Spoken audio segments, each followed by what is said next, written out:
നിങ്ങൾ ആരെ കൊല്ലണം, എപ്പോൾ കൊല്ലണം, എവിടെ വെച്ച് കൊല്ലണമെന്ന് നാളെ എൻ്റെ ആൾ ഫുൾ ഡീറ്റെയിൽസുമായി കാണാൻ വരും. ഫുൾ എമൗണ്ടും കൊണ്ട്. പേടിക്കാതിരിക്കേ. എത്ര പേരെ കൊല്ലണം? ഒരേ ഒരാളെ, ആദവൻ തന്നെ കൊല്ലണം. അതും വളരെ ഡിസ്റ്റൻസിൽ നിന്ന്. അവൻ്റെ അടുത്ത് ആർക്കും അത്ര വേഗം അടുക്കാൻ പറ്റില്ല. ഓക്കെ? Anything else? അവനെ പറ്റിയുള്ള ഡീറ്റെയിൽസ് അപ്പോൾ കിട്ടും.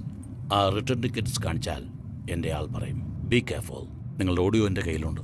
നോട്ട് ഓൺലി ഓഡിയോ, നിങ്ങളുടെ വീഡിയോ എൻ്റെ കയ്യിൽ. നിങ്ങൾ ആരെ കൊല്ലണം, എപ്പോൾ കൊല്ലണം, എവിടെ വെച്ച് കൊല്ലണമെന്ന് നാളെ എൻ്റെ ആൾ. Switch off. I say switch off. Sorry for the interruption. No problem. എങ്ങനെ എടുത്തേ? Video record, bluetooth memory stick. എടാ മാരോടാ നീ. സോറി സാർ, ഇവൻ്റെ ഒരു കാര്യമില്ലാത്തവനാ. ഇവനാണോ കാര്യമില്ലാത്തവൻ? 6 മാസത്തിനുള്ളിൽ ഈ ഫ്ലൈറ്റിന് എന്താ വില എന്ന് ചോദിക്കും ഇവൻ. എന്നാ നിങ്ങളുടെ ഓഡിയോ.